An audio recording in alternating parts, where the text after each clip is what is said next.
Well, hello, everyone, and welcome to Hope. My name is Tammy Lynn Connors, and this is my podcast and YouTube channel, Helping Other People Evolve. Today, I have a very, very special guest with me, Miss Heather Hall, Mrs. Heather Hall. Can't call you Miss anymore. I know. How are you tonight, Heather? I am good. Good. So for you, those of you that do not know, Heather is not only my amazing friend, but she is my beautiful bonus daughter. I've known Heather, it's so crazy. I've known Heather since the day she came home from the hospital. My friend and I went over and visited her mom, and then years later, I ended up starting dating her father, and then I had two boys with the same father. Heather has a brother. Well, Heather has a few brothers. I have two brothers. Yes, two brothers. Well, you have more than that, but we'll talk about that. Well, yeah, I have two brothers. Yes. Yeah. So, anyways, what Hope is what my vision and mission here is just to help other people get through their struggles to get to a strength. So what I do is I interview people that have been through a struggle, unfortunately, but fortunately they've gotten to a strength. Fortunately, they're still alive. They're getting up every day. They're making the best of their days that they possibly can. And so just my vision is that people who think they're struggling alone know that they're not alone in their struggles. There's so many people out here that struggle with so many different things. And if I can help by sharing Heather's story, that someone will get out of bed that day or someone will walk out their door that day because they heard her story. So I'm super excited about this. I'm pretty sure we might get a little emotional through all of it, Probably. but I know that it's going to be really, really, really awesome. So I guess, Heather, let's start. Like I said, I started actually dating your dad when you were 4, I think. There's really not a time that I know my life as far back as what I can remember without you being there. So it was always kind of like I knew who my dad was, and I knew my parents had a relationship and obviously created me and my brother, but beyond that, it was always you and my dad. Like if we were going to see dad, we were going to see Tammy. Like that's just, it was never dad without Tammy. And so that's just the way that it always was for me. If we were going to see dad, we were going to see Tammy. And honestly, that was kind of a saving grace for us at times because we knew Tammy was there to like make sure we were doing what we were supposed to do and all of that. So yes. Yeah, I don't know my life without you in it. Yes. And I don't know, I mean, for the last 30 some years, I don't know mine without you either. And so as time went on, I had two boys also. I had Chad and Cody. Chad would be 32. Well, Chad is 32 and Cody would be 30 this year. We lost Cody to SIDS in 1992. So Heather lost her little brother right then. And was Jody right before that, Heather? It was, yes. Yes. It was direct. It was a month before that. Okay. Yep. Yeah. So Heather lost her aunt, Jody, who she was pretty close to, right, at that age. I mean, you were young, but you still. She was my mom was a young mom. Yes. She got pregnant with me when she was 16, had me when she was 17. So her younger sisters were more so older sisters to me rather than aunts to me. So Jody being the absolute youngest, when I was born, she was 10, and definitely took on a friend role versus a authoritative role. So I always favored her because we got to have a lot of fun. I could say cuss words. I could do things that normally I wouldn't do any otherwise, but she let me do that. And unfortunately she passed away in a car accident. And I feel like that was kind of like my downward spiral into things. Yeah. And Heather also has another brother, Nicholas, who we'll talk about Nick in a little bit here. That's when we're going to need these, I'm pretty sure. Yeah. You're somewhere. Got yours? We're good. So, and then she has another brother, Travis, who will be 30 this year because Travis and Cody were the same age. Oh So my God. you're okay. You're still fine. Where'd you go? So what? You're not there? No. I see you still. Okay. There you are. All right. Okay. Anyways, there's a little glitch there just for you that are listening to this on audio. So anyways, I guess let's just kind of go with, I mean, you have so many stories of hope, Heather. You've been through a lot in your life. A lot of losses, a lot of trying to save people, a lot of just a lot. You've been through a lot. So Yes. I don't know where you want to start, but wherever you want to start would be perfect. You know, I don't even really know where to start, but I know that somewhere along my lines of who I was as a person, I felt that beyond I mean, I obviously know because with my father, who you had 2 children with, who my mother had 2 children with, I learned a very dysfunctional pattern of love. And in that pattern of love, I carried it on through my adolescence, in my adulthood, and now I'm married and I still feel like I carry that. I found this need as a woman, or at the time as a girl, who needed her father, but my father at the time was incarcerated. So at the times that I needed him, he was incarcerated, but I had you, I had my 2 brothers. Unfortunately, at the time that I was recognizing that I needed them, Cody had passed. And I, at that time, had no idea what that loss was going to do to me as an adult. I would later find out. And I carried what I thought that I should be doing as a woman into relationships because I was lacking a father figure. Now, I had a stepfather who was amazing, who was great. And to anybody out there who has a stepfather who has walked into their lives and taken over, it's the best thing that can happen. It is honestly the best thing that can happen. But as a young, influential teen girl, you want your dad and you're rebellious and whatever. It led me into so many relationships that I felt like I needed to be the fixer, because all I really ever wanted to do was fix my dad. So if I couldn't fix him, I was going to fix these guys that were going to, and if I fixed them, they were going to love me. They were going to love me because I fixed them. And so I was going to reap the benefits of not having a dad there because I was going to make these guys love me. That's not how it went. It doesn't work like that, does it? How it went. It was not how it went. No. It's not. I mean, it's really not. And you're always sacrificing yourself to fill this void that you actually really don't know what that void is. You know your dad's not there, or you know that somebody has done or chose drugs over you, and you feel this emptiness, but you don't really know how to fix it. So you just go around like gathering things, gathering people to fill this void. And until you actually come to terms in yourself that this has nothing to do with anybody. It really has nothing to do with anybody other than yourself. Yes. You have to fix this in yourself.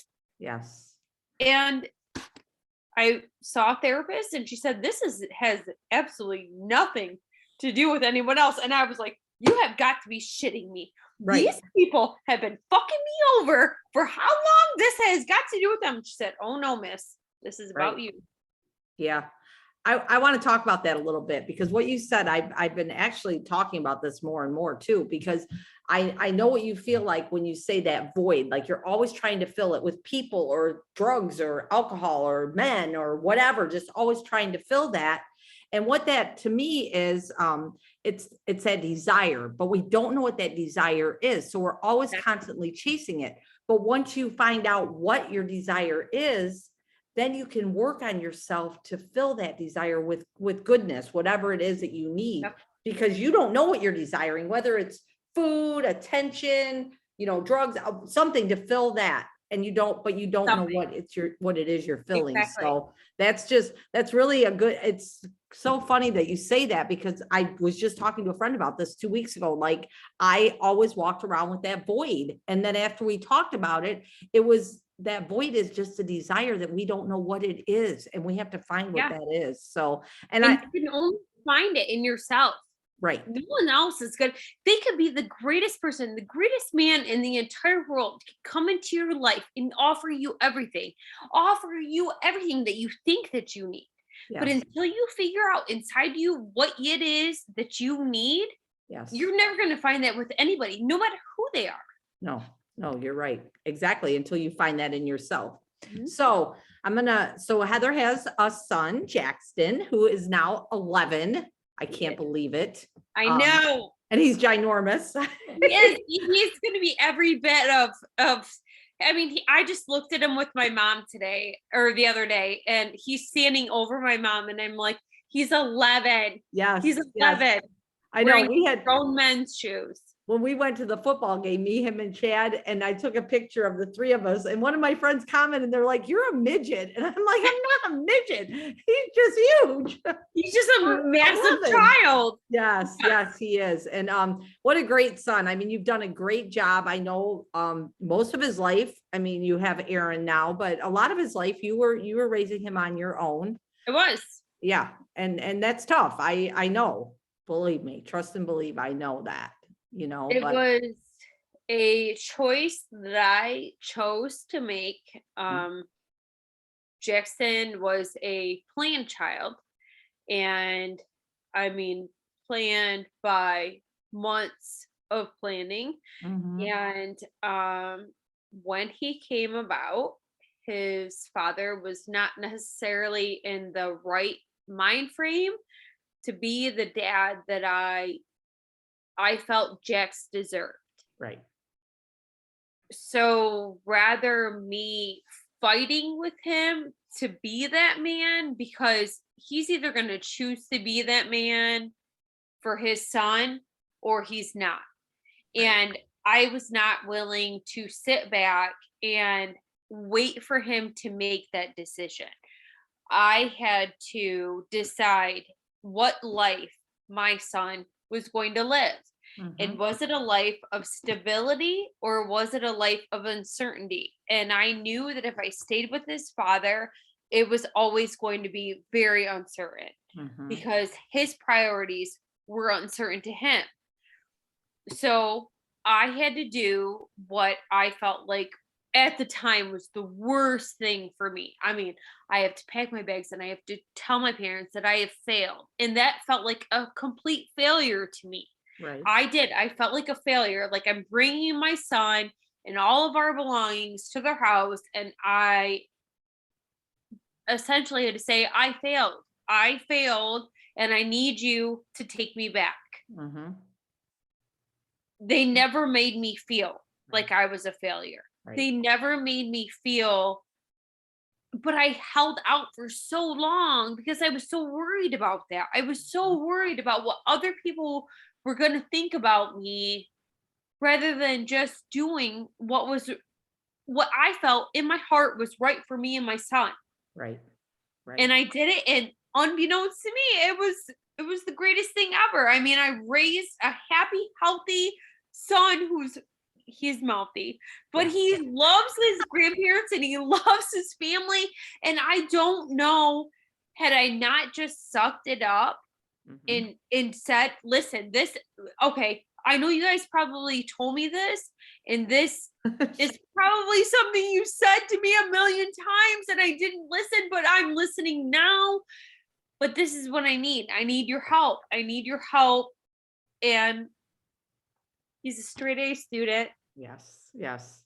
And And I want to talk a little bit about your mom and Terry, and who I've known for a really long time too. And but like you said, you know, they always welcomed you back with open arms. And I know we would have conversations where you would say that, like, man, I feel like I failed. I feel like I failed. But and I'd be like, I know your parents. I know your mom. Well, Terry is your dad. I mean, he is my dad. yeah, He's yeah. dad.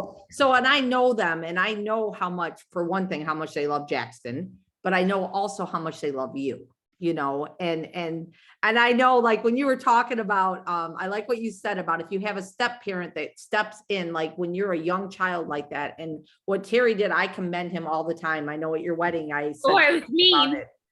Oh, okay. That's a whole nother podcast. I was mean. I was mean.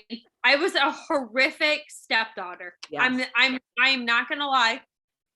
This poor man did everything he could, and I was absolutely horrific. I mean, I am 38 years old, and I can honestly say I put him through the ringer. And the fact that he stood by it, and I was an asshole. I was. And he stood by it, and he was just a champ all the way through. He really truly was. Sometimes I would just be like, oh, poor Terry. Oh, My Lord gosh. help her. But I mean, you, like you said, you know, Jax is an amazing child. You're an amazing woman. I know that you did have a relationship with somebody that was, we're going to talk a little bit about addiction here too. A little that you were in a relationship with somebody that was an addict. And Yeah. maybe if we could talk, All of because, pardon? All of them. Oh, all of them. Well, well, and the thing is too, is that that's that savior that we think we are, right? That we can Yeah. save somebody. And it's not because we're not, it's just in our heart. And especially as a woman, like we feel like we can just, it's okay. We can just save them. And, but we can't. And so sometimes we have to walk away from those situations. And Yep. I know that there was a situation that you had to walk away from, and it ended not very well, I know. And if maybe you want to share a little bit of that, because I like, the reason why I'm asking you to share these stories, Heather, We're is talking about because, Ricky. pardon? Are we talking about Ricky? Yeah, we're talking about Ricky. Okay. The reason why I'm asking to share these stories is because there's somebody out there that's probably going through that, or they've Absolutely. lost somebody and they don't know if they can go on. And to hear you share your story, they know that they can go on. So, Okay. yeah. Okay. Okay. So we're just gonna start with Ricky. Is that where we should start? I feel like from the very beginning of my dating history, I dated people who were addicts. Mm-hmm. And as I grew older, I got into obviously more serious relationships. Mm-hmm.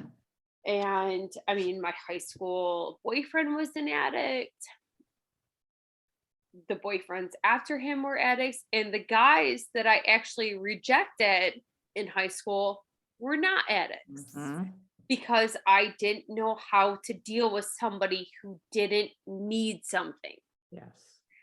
I didn't know how to have a normal relationship with a man, Mm-hmm. because I was getting letters from my dad in prison who was saying, I need this from you. I need this. I need you to do this for me. So I thought in my mind frame that this is a normal male female relationship. Right. So I leashed on to these guys who needed me, because I felt like I was fulfilling, like I'm the poster child for daddy issues. Mm-hmm. I am the chick that fulfills all of her daddy issues with guys that she dates. Mm-hmm. I mean, and then there was Ricky. Ricky was he was my person that recognized all of my creativity and my values and my possibilities, and pushed me in a form that was so intense that I thought if he wasn't using, was he still the same intense person? Did he still feel for me the same intensity if he was sober? Mhm. And I found out once he was sober, he didn't feel that way. Mm. And that was extremely difficult for me because Right. this went on for 6 years. Yeah. I mean, pushed me into the career that I'm in today. Yes. Still today, I'm in this career that he pushed and pushed and pushed me for. And he got sober and he didn't push that anymore. And Mhm. I really didn't know how to handle somebody in their sober mind and somebody in their using mind. Mhm. It was extremely difficult for me to know where we stood because I only loved him as an addict. I Right. didn't know who he was as a sober person. Mhm. And his sober person was not the positive addict person I knew. So it's not always that these addicts are negative. Right. Because yes, there was definitely drawbacks to his addiction. I mean, it was hell day and night. Mhm. But once he became sober, he didn't know me anymore. Mhm. And I didn't know him. Mhm. And I had to let him go Yeah. because who we were when we were both sober, we're not two people who knew each other. We were literally strangers. We Oh. were literally strangers. I had no idea who he was. He had no idea who I was. Mhm. And we just grew apart. Mhm. And Yeah. unfortunately, and it's not because he was using, but Mhm. it was because of many years of abuse. Mhm. He unfortunately passed away because of it. But Mhm. I know that along the lines, he was doing something to push me, and I was doing something to push him. Mhm. And I Yeah. wouldn't be I wouldn't be where I am today without Yeah. him. Yeah. And that's the thing that I think people need to remember too. You know, a lot of times people kick themselves in the butt, like, oh, I can't believe I did that. I can't believe I lived like that. I can't believe that.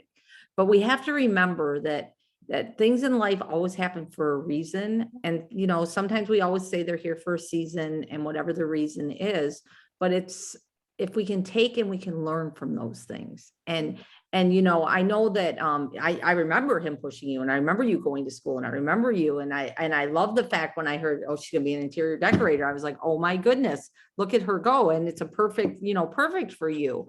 And I remember the heartache. I remember being at the funeral home and the heartache and just seeing it in your eyes and just knowing that, because I feel like once again, you know, we try our best no matter if we're not with that person or Yeah. not. But Matter. It doesn't matter. We could have 17 children with 17 different people, but somewhere along the lines, if we cared about this person and they were struggling, we're always going to care about them. It doesn't make any difference. If he had called me up, if he were still alive tomorrow and called me up and said, "Listen, I need somebody to talk to. This is what I'm going through. I'm married now." I right, would still pick up that phone and say, "You don't have to do what you think that you have to do. You can talk to me." I right, mean, it's just the way that it is. And sometimes I get it. Like sometimes people don't have those people. right.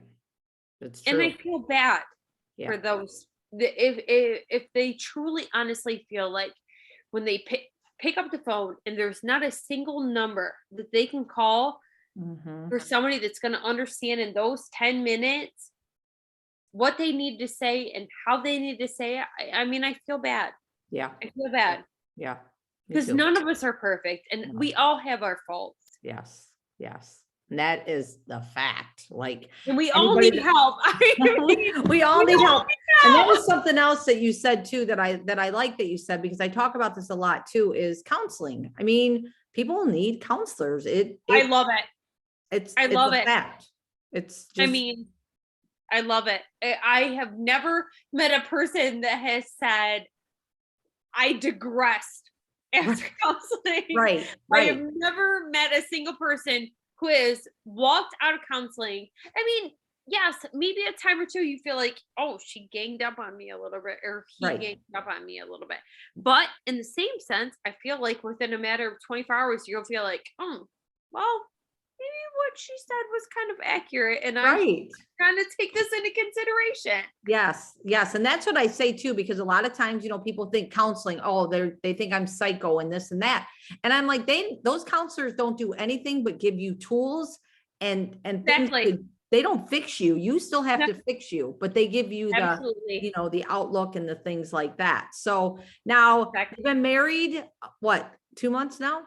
Yeah. January, February. Yeah. Just celebrated 2 months. Yeah. With Aaron, who you've been with for quite a while.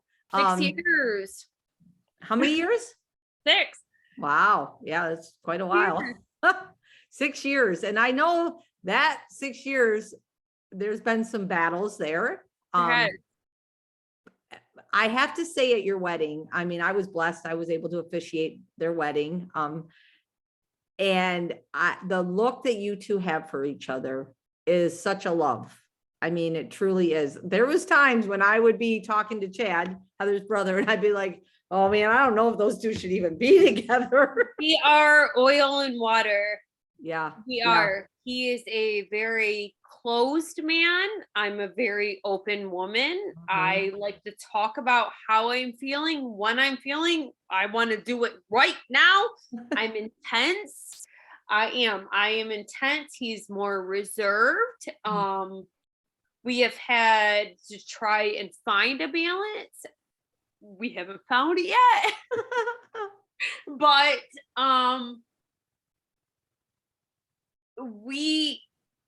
marriage is difficult. It is. It is. I'm a talker. I like to talk through my feelings because I'm an angry person. And I don't necessarily like to take pride in that, but I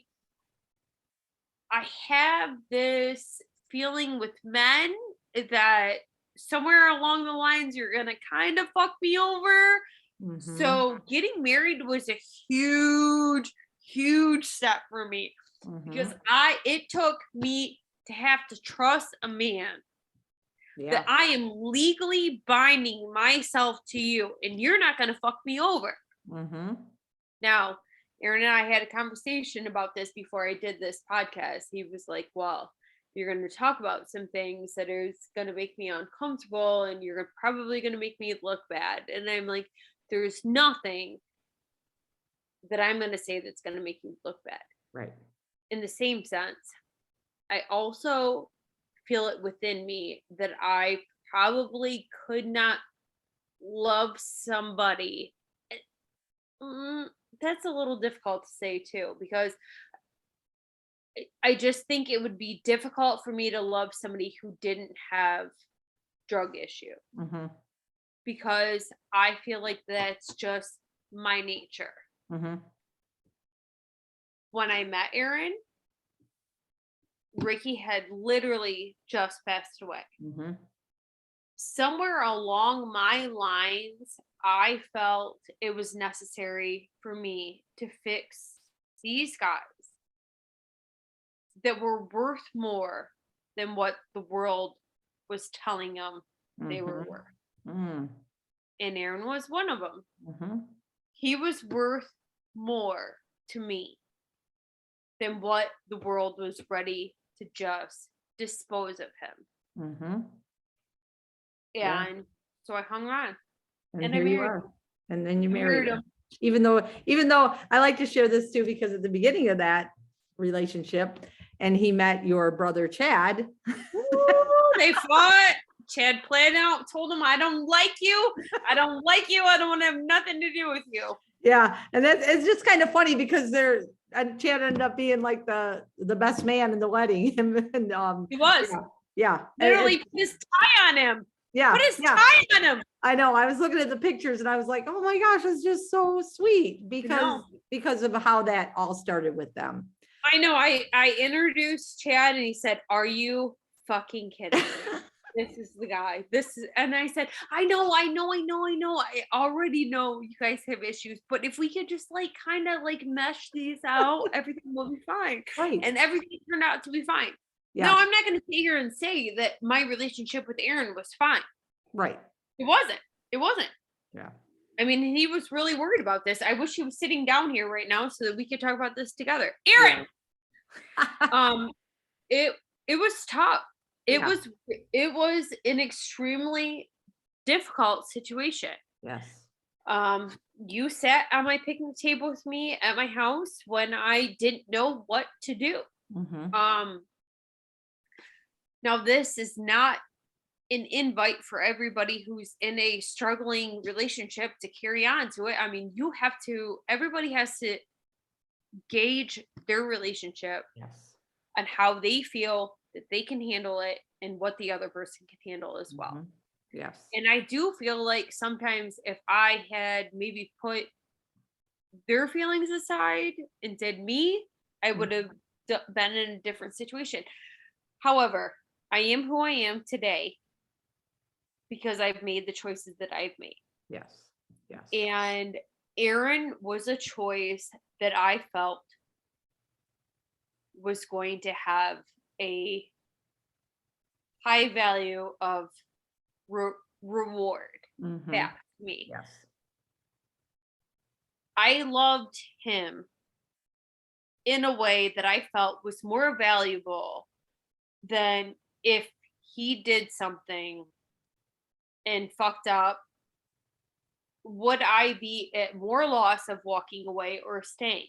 And Mhm. this is a very dangerous, I guess, road to walk down because it could mean so many different things for different people. But Aaron needed somebody to let him know that we love you enough to not let you completely fuck your life up. Right. And I'm sorry for No, it's okay. but It's okay. I am not going to I see more in you Mhm. as a person than this. This Right. is not how you're going down. I don't give a shit if I'm with you as a girlfriend or what the fuck ever. I don't give a shit. You are not going down like this. This Right. is not who you were made to be. Like Right. you are worth so much more than this. Mhm. Like this, we have got to change this. Yes. We fought tooth and nail. He fought Mhm. me tooth and nail. He did. He sure as fuck fought me tooth and nail. Yeah. I mean, he did. He did. Yep. And now we're married. Now you're married. He has been sober for 1,400 days and 483 days. Nice. Nice. And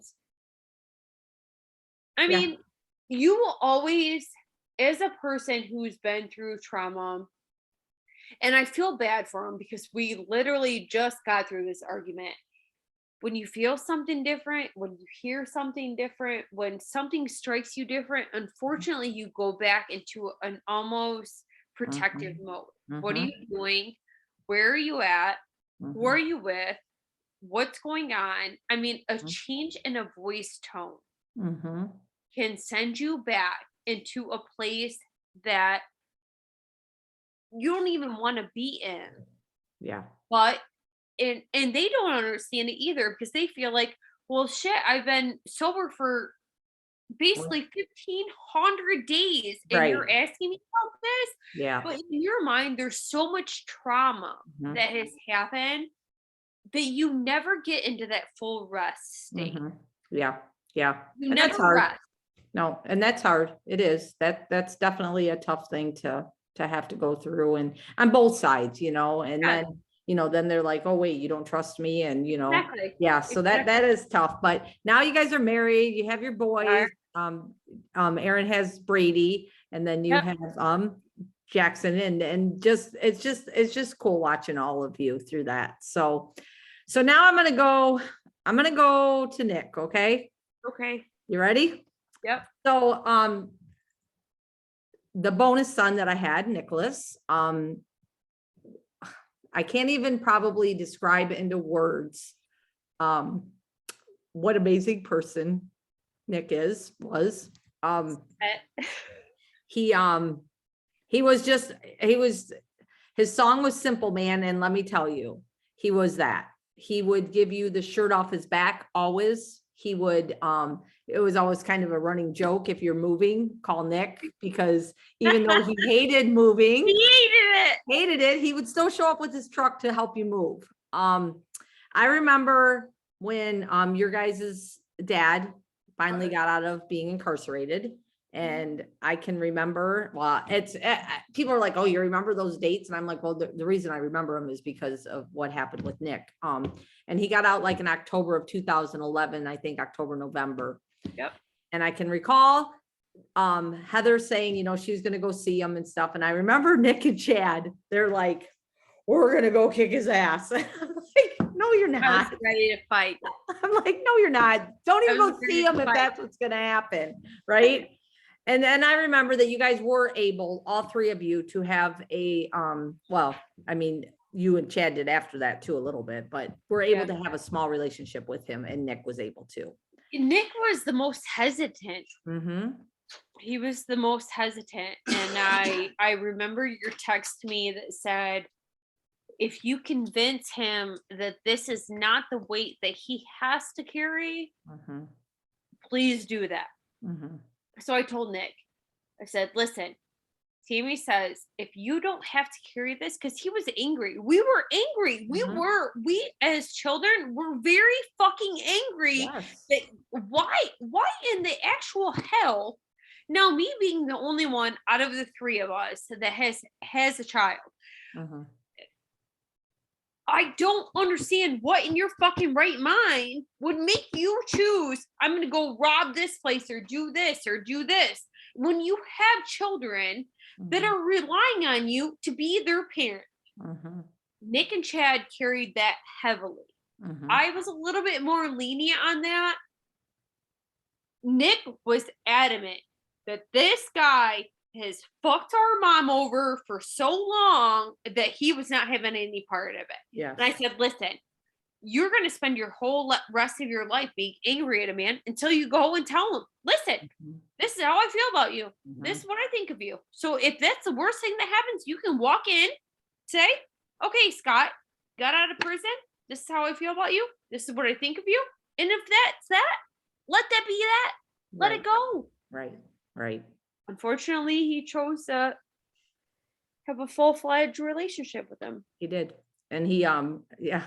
And I remember when he got, this is just kind of a little laughing point because Scott was a tattoo artist to say, and Nick went to get a cross on his chest with, a few names on there, Jody's name on there, Cody's name on there, and his good friend Liz. Yep. There. Yep. And it ended up being gigantic.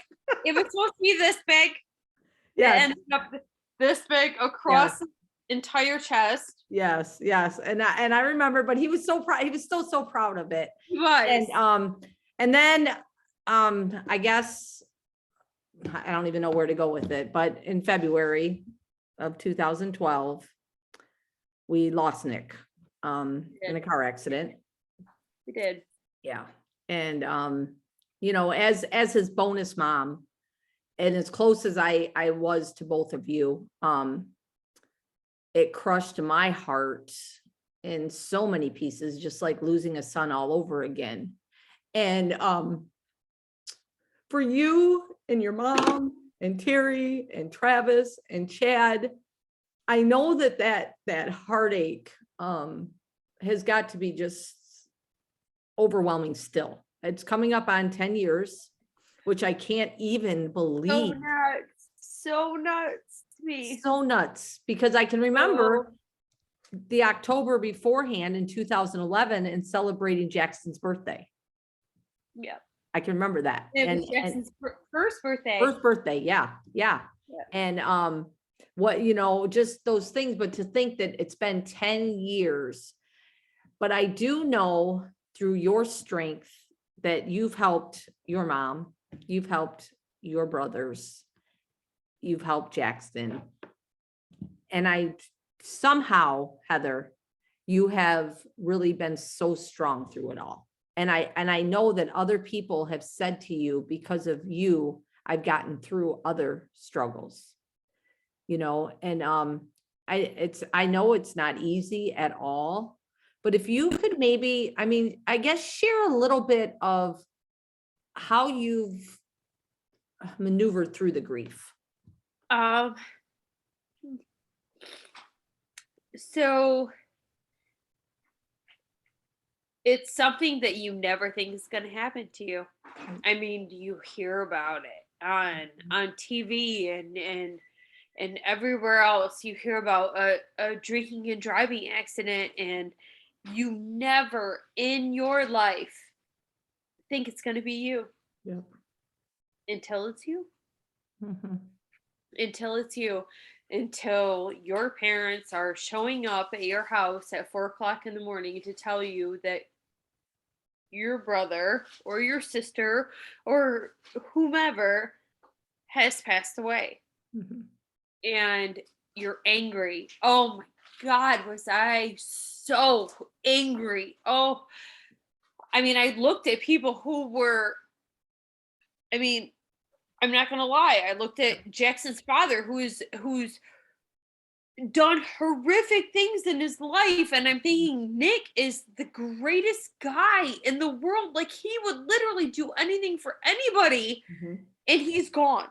He's Mhm. gone doing the same shit that we all do all the time, but Mhm. he's gone. Mhm. He's gone. And I was fucking mad. I Mhm. was so mad. And Mhm. I made everyone around me pay for why I was mad. Mhm. And it was a really, really dark time in my life because I could not understand how the greatest guy that I had ever known was just taken like that. Mhm. Like, he had fucked up many times before that, and so had everybody else. Why did he have to go? Right. But in the same sense, he was absolutely in his greatest point of his life. Mhm. In what better way to Mhm. go than the greatest point in your entire life? Right. There I would be lying if I said that I did not think that every time Nick went out, he wasn't playing roulette. Right. Do I Yeah. get caught? Yeah. Do I not get caught? Is this a safe way home? Is this not a safe way home? Yeah. I would be lying if I said that I didn't see the signs coming long beforehand. Mhm. I mean, I knew it. And when it actually hit me, when the shock had worn off of the fact that my brother was gone, it all made sense. Mhm. I mean, my only wish is that I could have let him know that being as drunk as what he was that night wasn't worth whatever it was that he was going through, Mhm. because he's still going to go through it. Mhm. He's still going to go through it. We're all going to go through it. We Mhm. are all going to go through life's up and downs. Mhm. I had to go through his loss. Mhm. And now I had a definite fork in the road. I had parents. I had a 1-year-old son at that point. Mhm. I had parents that were willing, ready, and able to take Jax on. And they were more so ready to take Jax on because they were in a complete sense of loss. Right. So they were ready to take my son on as their own son. Mhm. And I could have just Mhm. fled, drowned in my own miseries and how life was unfair and how this was all just, everything was shit. How these people get to go do this and these people go get to do this, and everything's just unfair to me. Mhm. Can't fucking do that. No. You can't. I have a son. I have an 11-year-old son who is dependent on me to get my shit together every fucking day and pack his damn lunches and carry on. And I'll be damned if Nick looks at me as this sorry ass person who just lost their damn brother Yeah. and just cried all day and got drunk. I better do something with my damn life. Mhm. And that's what I chose to do. Yeah. I was And in it. that's huge because that is the thing, we all Unfortunately, we all go through struggles, and we all go through, fortunate. I mean, there's some people out there, I just said this the other day, there's some people out there that fortunately have never went through any death or thing like that, but it's really not fortunate. I was just gonna say that. I Yeah. don't know if it's fortunate. I know, because when when it hits you, because it's gonna eventually, one day it's gonna get you. Yeah, yeah. And it's tough, but I think that when people hear our stories, I mean, it's not, it's, and the relationship that you and Chad have now is, I love it. I love it so much. I mean, I know you have a great relationship with Travis too, but of course I have more of a heart for Chad. But I love it. I love it because Chad is my, he is my little savior. When I'm having some freakouts, Chad's like, you want to go get some fried chicken? And that's good, because I think that helps both of you, to have each other. We go through life and we have losses, like you said, whether it's, even if it's a breakup or whatever, we have these losses. But when we learn how to maneuver through life, who we can talk to, who we can depend on, what we need to do to fill that void, as you talked about earlier, to get through the days, and I know, like when I lost Cody, I remember my exact words were just what you said about Jackson. I have a 1-year-old, and I looked at Chad and I was like, I have a son right here that just turned 3 years old, and he needs his mom. And if I don't step up to the plate, because I could have done the same thing. I mean, there was plenty of people out there that would have taken Chad, but I knew that it was not what was going to happen. And we have to step up to the plate, and we have to be who we are and get through that. And I know that, like I said, 10 years is coming up, next week. And no, I can't believe it's been 10 years. I know, but you know what I want to say here, Heather, that we're both sitting here saying, wow, I can't believe it's 10 years, but it's 10 years that we've gotten through. We have. 10 years that we know that Nicholas is up there, and Nicholas sends all kinds of messages. We know that all the time. Lights and fuck with me. Right. But it's just, I guess, getting through our struggles, but to know that yes, everybody's going to go through a struggle in life. I don't know anybody that doesn't, but it's what you're going to do to get to a strength. Exactly. I guess my thing is that I don't feel like anybody should honestly feel like they're going through, no matter what it is that you're going through, you're not going through it alone. Somewhere along these lines, there is somebody that understands what you're going through. Yes. And you don't have to go through it alone. I mean, there are people out there that understand, and even if maybe they don't understand, they can kind of relate or talk to you or whatever the case may be. I felt like from the very beginning, I was the first person that I knew that lost a brother. Right. I didn't know how to react with people. Like, you're talking about your brother and you're talking about your brother. Well, my brother's fucking dead. Right. And I don't really know how to deal with this. But then in the same sense, once I got a little bit older, I realized I have these two amazing brothers that would do anything for me. Polar opposites, Chad and Travis. Polar fucking opposites. Chad is my lovey. He is my lovey. He will stay with me at 3:00 in the morning on my birthday and watch The Lost Boys with me. Travis will give me the tough love and say, you're being a fucking idiot. You need to get your shit together.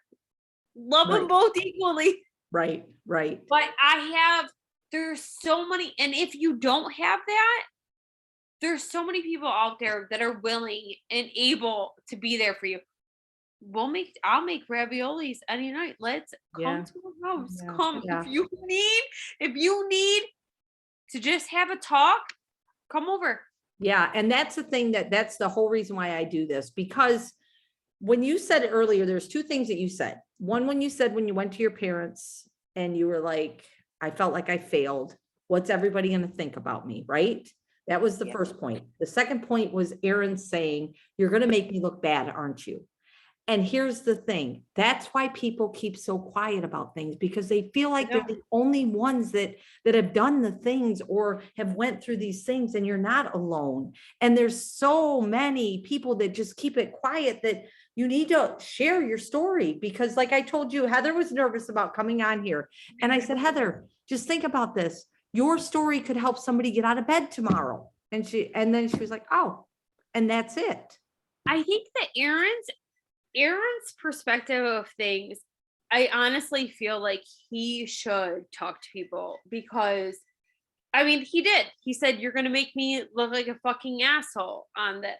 And there's no part of me that ever wanted to put him in a negative spotlight. It's not like when he went into his addiction, he didn't say, I'm going to do this because I'm going to fuck over all these people. He Right. never went into it thinking, I'm going to fuck anyone's life up. He Right. never went into it thinking. Unfortunately, it had negative repercussions. Yes. Now, is he in a state where he's making amends for that? Absolutely. Yes. So do I feel like I should share his story?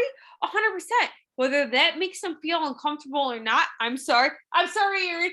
But I mean, fuck, there are probably wives and husbands that are out there who are going through the same thing that we have gone through, who, if I just say like this, there is a light at the end of the tunnel. Yes. There, Yes.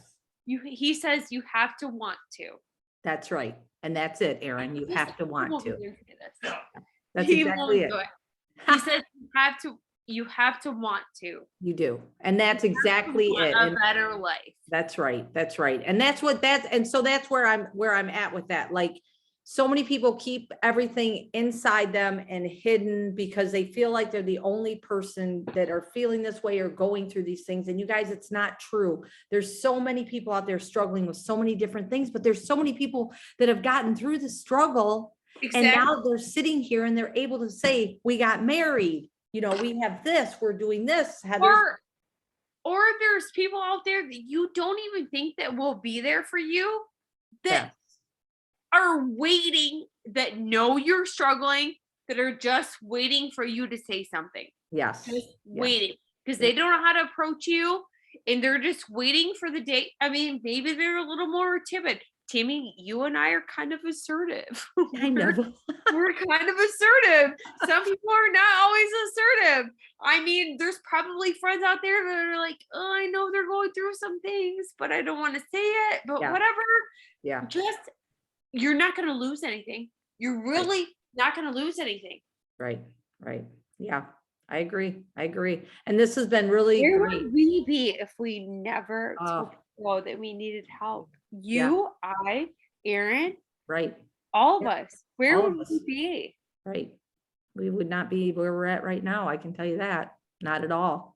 And that's the blessing of it. And that's why, like I said, that's why I do hope, because I'm hoping that somebody would hear Heather's story and know that, oh my gosh, this girl's been through a lot, right? She's lost her aunt at a young age. She lost her youngest brother at a young age. She lost her best friend brother at his young age and her young age. And when I say best brother, when these two, I want to tell a little story real quick, because Heather's a very strong-minded woman, and she was very strong-minded little girl too.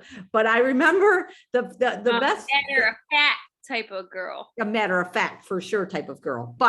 And she always got her way. It just didn't matter. She batted brown eyes and she got her way. So I remember when this is when the closeness of her and Nicholas, they were probably, I'd have to say Nick was probably about 2. He didn't really talk much. He jibber jabbish. And I can remember I talked for him. Yes, we were at my mom's house and we were standing outside and we're by this little sidewalk and Nick went and I was like, I just looked at him and Heather's like, he wants a cookie. And I was like, oh, is that what it is? She's like, yep, that's what it is. And it's just so for Heather to go through the things that she's went through, but look at her beautiful smile, look at her positive attitude. She's been through the struggles, but she's taken it and she's gotten to the strength to be who she is today. And that's all it takes. It's you learning who you are and what that void is, like she said, and getting the help that you need and reaching out to people. We are here. There are all kinds of people out here to help, you know? And so I'm going to wrap this up, Heather, but is there anything that you want to like say? And believe me, we'll do another one, but is there anything that you want to say to anybody? Just don't be afraid. Don't be afraid.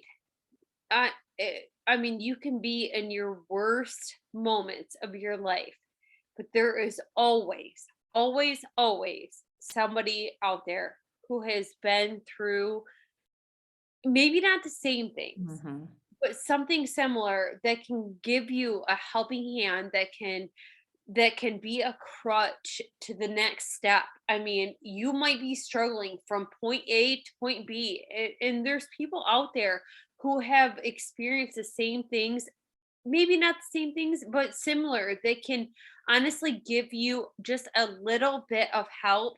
Yes. And I mean, that's better than nothing. Yes. I mean, you always have something to fight for. Yes, exactly. And that's exactly it. You know, you always have something to fight for.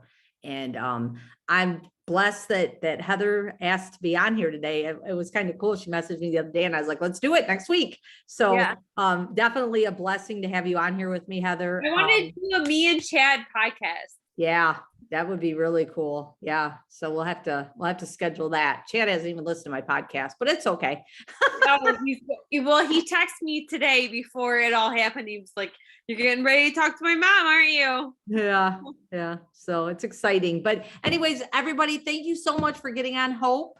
If you have any questions, if you need to reach out, let me know. And if it's something that you're struggling with and you're younger and you want to chat with Heather, let me know and I'll reach out to Heather and she'll reach out to you. So you guys all have an amazing night. Heather, thank you so much. Give Aaron a big hug and Jax a big hug and Brady. Okay.